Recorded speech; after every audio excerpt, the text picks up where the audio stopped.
Muy buenas noches, yo soy David Castro y esta es la programación que tenemos de lunes a viernes, El Dios Desconocido. Estamos esta semana empezando una nueva serie, la serie número 7, esta es la parte 2, y esta serie tiene que ver con la vida en el Espíritu. Y vamos a mirar en la palabra de Dios qué significa vivir cada segundo, minuto, hora, día, semana, mes y año de nuestras vidas en el Espíritu.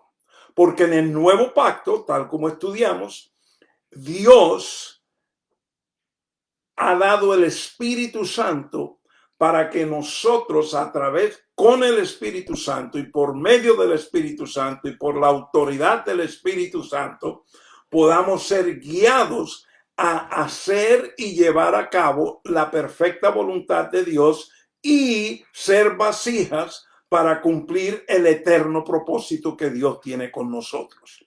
Yo te quiero decir algo, sin el Espíritu Santo es imposible poder hacer la perfecta voluntad de Dios. Sin el Espíritu Santo es imposible conocer a Dios. Es solo por el Espíritu. A Dios tú no lo puedes conocer como se estudia otras materias en la universidad. Dios tú no puedes ir a un laboratorio y con tubos estudiarlo como se estudian física y química y otras cosas en laboratorios. No, para tú conocer a Dios tienes que conocerlo por el Espíritu, con el Espíritu. Entonces, el Espíritu Santo es parte de la deidad, es parte de lo que es Dios. Dios es Padre, Hijo y Espíritu Santo. Esa es la deidad. Y el Espíritu Santo es uno de ellos, una de las tres personas que componen y que hacen a Dios. Y la palabra de Dios nos presenta al Espíritu Santo en el principio. El Espíritu Santo ha sido parte de Dios desde antes de la fundación del mundo. Dios, Padre, Hijo y Espíritu Santo han estado juntos desde antes de la fundación del mundo. Pero en Génesis capítulo 1 vamos a leer los dos primeros versículos porque allí se nos presenta al Espíritu Santo en una forma muy importante que es necesario nosotros tener entendimiento. Miremos entonces Génesis capítulo 1 y voy a leer el versículo 1 y 2. En el principio creó Dios los cielos y la tierra. Versículo 2. Y la tierra estaba sin orden y vacía, y las tinieblas cubrían la superficie del abismo. Y ahora mire lo que dice. Y el Espíritu de Dios se movía sobre la superficie de las aguas. Entonces, el primer versículo de la Biblia nos presenta a Dios, Elohim, el Dios de autoridad, de gobierno, el Dios creador, el Dios plural, Padre, Hijo y Espíritu Santo. Eso es lo que significa Elohim, tiene que ver con la pluralidad de Dios. El segundo versículo de la Biblia nos introduce no solamente a los cielos y la tierra y la condición de la tierra, pero más importante nos introduce al Espíritu Santo. Y mira cómo lo hace. La tierra estaba sin orden y vacía, y las tinieblas cubrían la superficie del abismo, y el Espíritu de Dios se movía sobre la superficie de las aguas. El Espíritu de Dios está moviéndose porque está activo.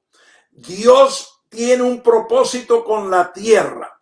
Y para Dios cumplir ese propósito que Él tiene, que es su eterno propósito con la tierra, Él tenía que tener Él mismo en su espíritu, estaba ya estaba presente, estaba activo, moviéndose. La tierra era un desorden, era un vacío, era tinieblas, pero ahí estaba el Espíritu moviéndose sobre las aguas. Esta palabra moviéndose también podemos entenderla como estaba ahí suspendido arriba de la tierra. Piensen, por ejemplo, en un helicóptero. Ustedes saben que tenemos aviones y hay helicópteros. Los aviones tienen alas bien anchas para poder levantar y volar de un punto a otro. El helicóptero no tiene alas anchas. El helicóptero tiene una hélice bien grande porque el helicóptero tiene una capacidad muy diferente al avión y es que puede quedarse fijo en un lugar en el aire. Y lo que hace que haga eso es la hélice esa bien grande que tiene en el centro y la pequeñita que tiene atrás. Yo me identifico mucho con el helicóptero porque cuando fui soldado en la guerra en Vietnam, tuve que andar en muchos helicópteros y en muchas ocasiones estuve en el helicóptero cuando llegaba y se quedaba así suspendido sobre un lugar. No se movía para adelante ni para atrás ni por así. Y entonces de ahí a veces nos tirábamos a la tierra para llegar al lugar donde nos estaban transportando.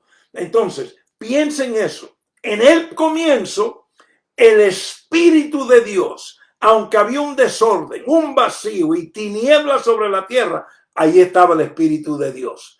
Y cuando la orden vino de parte de Dios, del Señor, sea la luz, fue el Espíritu de Dios que tomó las palabras creadoras con la autoridad creadora de Dios y Él fue el que, si puedo decir, transmitió, facilitó, implementó esa palabra creadora sobre la tierra y donde había oscuridad vino a existir luz.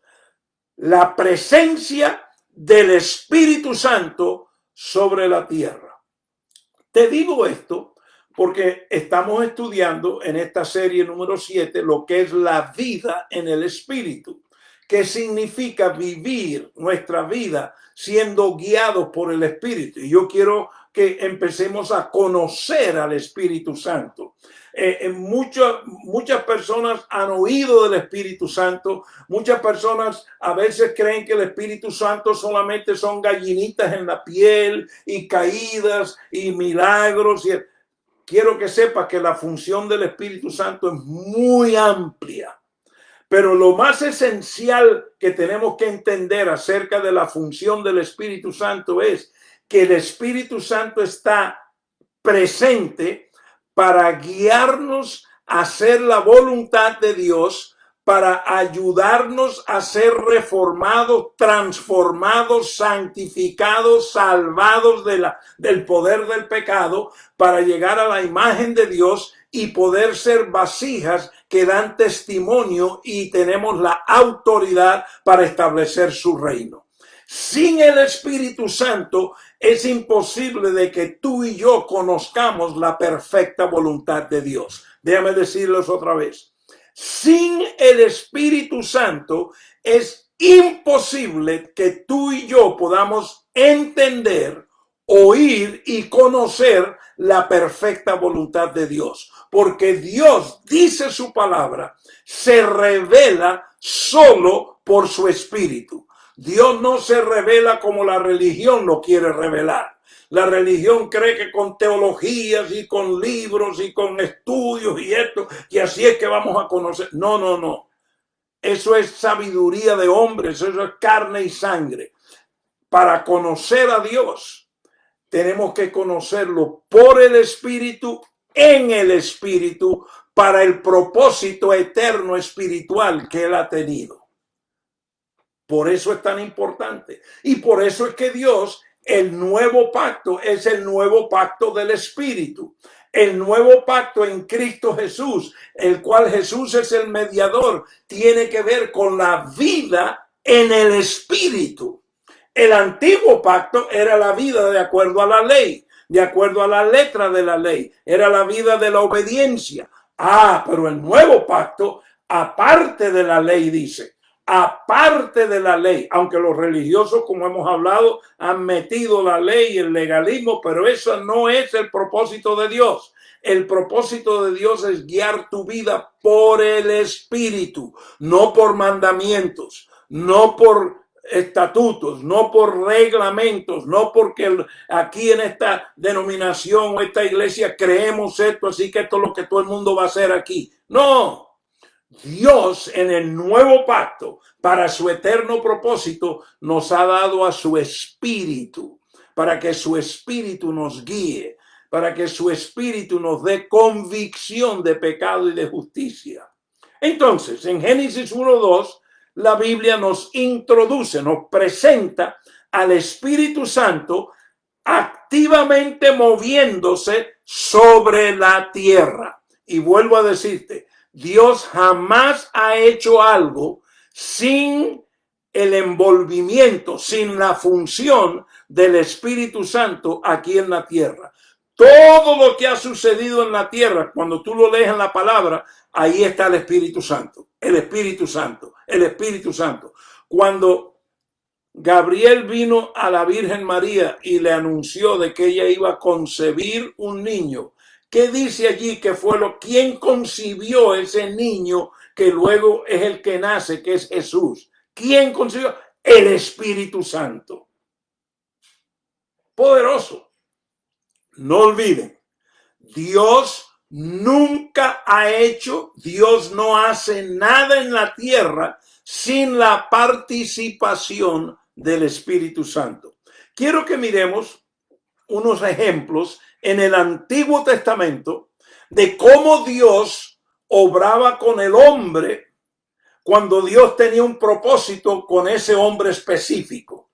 Porque no olviden, después de Adán y la desobediencia y el pecado de Adán, ahora el hombre nace, hereda de Adán un espíritu muerto, que significa que el espíritu de Dios no está en él. Cuando Dios y la mujer fueron creados, el espíritu de Dios estaba dentro de ellos. Pero cuando ellos desobedecieron, el espíritu se salió, hubo separación entre Dios y el hombre en su carne, en su alma. Y ahora su espíritu está muerto. Ese es el propósito del plan de redención. Es que al nacer de nuevo, ahora el Espíritu de Dios viene a morar en nosotros, lo que no había en Adán. Entonces, cada hombre y mujer que nace después de Adán, nace con la ausencia del Espíritu Santo. Sin embargo, como Dios nunca hace nada sin que el Espíritu Santo sea parte, mira lo que sucede en varias ocasiones. Yo te voy a dar como 5 ejemplos nada más. Te hubiera podido dar como 100 ejemplos, pero por el tiempo no vamos a mirarlos a todos. Pero vamos a mirar algunos. Ve conmigo al libro de Jueces. El libro de Jueces, y vamos a ir a Jueces capítulo 3. Jueces capítulo 3, y vamos a mirar allí unos ejemplos. Vamos a mirar 3 ejemplos en el libro de Jueces. El primero en el capítulo 3 y vamos a empezar a leer en el versículo 9 de Jueces 3. Resulta que Israel está clamando a Dios porque tienen persecución, tienen problemas, están en guerra. Entonces Israel clama a Dios por un libertador. Entonces mira lo que sucede aquí. Jueces capítulo 3 y vamos al versículo 9. Cuando los hijos de Israel clamaron al Señor, el Señor levantó un libertador a los hijos de Israel para que los librara, a Otoniel, hijo de Cenaz, hermano menor de Caleb. Mira lo que sucede ahora en el versículo 10. Y vino sobre él el Espíritu del Señor y juzgó a Israel. Cuando salió a la guerra, el Señor entregó en su mano a Cusán-Risataim, rey de Mesopotamia, y su poder prevaleció sobre Cusán-Risataim, y la tierra tuvo descanso por 40 años, y murió Otoniel, hijo de Kenaz. Ahora, miren muy específicamente. Hay un varón que se llama Otoniel, hermano menor de Caleb. Dios necesita un libertador, alguien que va a hacer algo sobrenatural. Y entonces dice aquí que Dios escoge a Otoniel, pero Dios no solo escoge a Otoniel, sino que dice que puso su espíritu sobre él. Y cuando el Espíritu de Dios, ese es el Espíritu Santo, descendió y cayó sobre Otoniel, entonces Otoniel fue un buen juez y fue un libertador y libró. Y dice aquí que hubo paz. Ahí está el versículo 11. Y la tierra tuvo descanso, paz, por 40 años y murió Otoniel, hijo de Kenaz.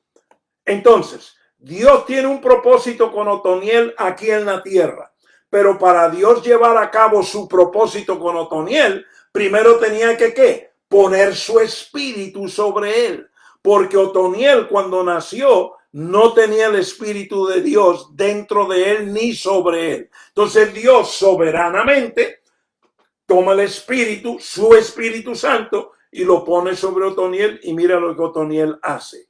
Déjame mostrarte otro ejemplo. Jueces, capítulo 14. Vamos a leer de otro individuo. Hemos oído hablar de este varón muchas veces. Se conoce como el hombre más fuerte que ha existido en la tierra. Jueces, capítulo 14. Y vamos a ir al versículo 5. Versículo 5 de Jueces 14. Y Sansón descendió a Timnat con su padre y con su madre, y llegó hasta los viñedos de Timnat, y he aquí un león joven venía rugiendo hacia él. Y el Espíritu del Señor vino sobre él. ¿Sobre quién? Sobre Sansón, con gran poder, y lo despedazó como se despedaza un cabrito, aunque no tenía nada en su mano, pero no contó a su padre ni a su madre lo que había hecho. Entonces, Sansón es un guerrero. Dios tiene un propósito con Sansón. Y para que Sansón cumpla ese propósito, él necesita algo sobrenatural.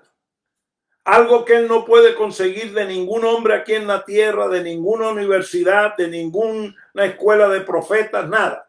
Él necesita, porque Dios tiene un propósito con él. ¿Y qué hace Dios? Pone su espíritu sobre él. Como resultado, ahora Sansón tiene fuerza física, tiene poder. En este caso dice que mató el león sin nada en la mano. En otras palabras, no tenía ningún arma. Con las manos puras mató el león, le rompió la quijada y lo despedazó. Dice, como se despedaza una cabra. Así dice el versículo. Pero ¿qué sucedió antes? El Espíritu de Dios vino sobre Sansón.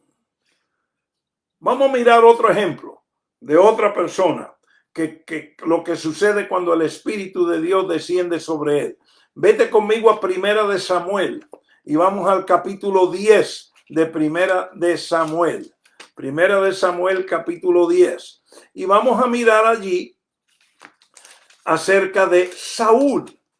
Saúl es un hombre que fue escogido para ser rey de Israel porque el pueblo vino a Samuel el profeta y le dijo al Samuel el profeta, mira, nosotros no queremos que Dios siga guiándonos y gobernándonos a través tuyo. No. Nosotros queremos un rey como todas las naciones vecinas tienen rey. Nosotros queremos un rey también. Y entonces Samuel consultó con Dios, Samuel estaba todo perturbado y Dios le dijo, no te preocupes Samuel, que no te están rechazando a ti, están rechazándome a mí, dijo Dios, pero vamos a darle lo que ellos quieren. Y entonces ahí fue donde Saúl es escogido. Pero noten ahora algo que pasa con Saúl. Está en Primera de Samuel, capítulo 10, y vamos a ir al versículo 6. Vamos al versículo 6 de Primera de Samuel 10. Esto está hablando aquí de Saúl. Entonces el Espíritu del Señor vendrá sobre ti. Esto es Samuel hablándole a Saúl de lo que va a pasar. El Espíritu del Señor vendrá sobre ti con gran poder. Profetizarás con ellos y serás cambiado en otro hombre. Cuando estas señales te hayan sucedido, haz lo que la situación requiera, porque Dios está contigo. Descenderás delante de mí a Gilgal, y he aquí yo descenderé a ti para ofrecer holocaustos y sacrificar ofrendas de paz. Esperarás 7 días hasta que venga a ti y te muestre lo que debes hacer.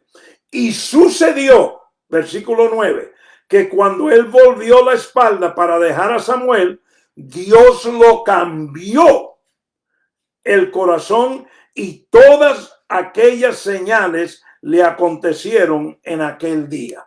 En otras palabras, el Espíritu de Dios vino sobre él, dice el versículo 10. Cuando llegaron allá a la colina, en aquí un grupo de profetas salió a su encuentro y el Espíritu de Dios vino sobre él con gran poder y profetizó entre ellos. Quiero decirte que Saúl jamás había profetizado antes en su vida. Pero ahora Dios, para que él sea un rey y para que pueda guiar este pueblo de acuerdo a la voluntad de Dios, entonces Dios pone su espíritu sobre él. Y cuando el espíritu de Dios vino sobre Saúl, ¿qué pasó? Poder. ¿Qué más? Lo cambió, dice. Cambió, transformó a Saúl. Y ahora Saúl empezó a profetizar y empezó a hacer grandes señales. Todos sabemos que más adelante la historia cambió, porque Saúl usó su libre albedrío para desobedecer a Dios, no hacerle caso al espíritu que estaba en él, incluso dice la palabra que fue en búsqueda de otros espíritus, pero eran espíritus del reino de la tiniebla, espíritus de brujería, del ocultismo, y termina la historia con Saúl tomándose su propia vida. Pero lo que quiero que veas es que al igual que Otoniel, al igual que Samson, aquí vemos que Dios pone su espíritu sobre Saúl para que Saúl pueda llevar a cabo el propósito por el cual Dios lo va a usar. Déjame mostrarte una persona más que todos conocemos y es en Primera de Samuel capítulo 16. Primera de Samuel 16, vamos al versículo 12. Porque aquí entonces ahora van a ungir a David como rey. Y mira lo que sucede. En versículo 13, perdón, de 1 Samuel 16. Entonces Samuel tomó el cuerno de aceite y lo ungió. Está hablando aquí de David. David era un niño de 14 años pastoreando las ovejas de su padre y ahora Dios lo ha escogido para ser el próximo rey de Israel. Dios tiene un propósito con David. Y entonces, ¿qué hace Dios aquí? Envía a Samuel, ungen a David y delante de sus hermanos. Entonces dice aquí, entonces Samuel tomó el cuerno de aceite y lo ungió en medio de sus hermanos y el Espíritu de Dios vino poderosamente sobre David desde aquel día en adelante. Luego Samuel se levantó y se fue a Ramá. Y el Espíritu del Señor se apartó de Saúl y un espíritu malo de parte vino a atormentar a Saúl. Pero sobre David ahora estaba el Espíritu de Dios. Y es después que el Espíritu de Dios está sobre David que David mata el oso y el león. Es después que el Espíritu de Dios está sobre David que David con humildad sirve a Saúl, aunque él ha sido ungido para ser rey. Es con el Espíritu del Señor que entonces David se enfrenta contra Goliat y tiene denuedo y va y vence a Goliat. Y muchas de las cosas que hizo David fue el resultado porque el Espíritu del Señor estaba sobre él. Estamos estudiando para que tú tengas entendimiento qué significa vivir la vida del Espíritu. Porque en el nuevo pacto Dios ya no te da las tablas de la ley. En el nuevo pacto no es por obediencia de mandamiento ni de guardar un día o dos o hacer esto, dejar de hacer lo otro. No. La vida en el nuevo pacto es la vida del Espíritu. Pero para que tú puedas vivir la vida del Espíritu, el Espíritu está dentro de ti. Tú tienes que sujetarte al Espíritu. Tú tienes que darle bienvenida al Espíritu. Tú tienes que tener intimidad con el Espíritu. El Espíritu y tú tienen que ser uno. Y entonces el Espíritu te va a empoderar, te va a transformar y vas a llevar a cabo el propósito por el cual Dios te ha creado. Sin el Espíritu de Dios, Dios no puede hacer nada en esta tierra. Por eso tú y yo necesitamos el Espíritu. Y eso es lo que Dios nos ha dado en el nuevo pacto. Mañana en la noche continuaremos este estudio acerca de la vida del Espíritu a las 7:30 hora central de Estados Unidos. No olviden nuestro canal YouTube, Pastor David Castro. Ve allí, pueden ver los videos anteriores de todo lo que hemos enseñado por los últimos 5 meses. También suscríbete al canal, compártelo con algún otro. Hasta mañana. Son bendecidos con toda riqueza espiritual en Cristo Jesús. Nos vemos mañana.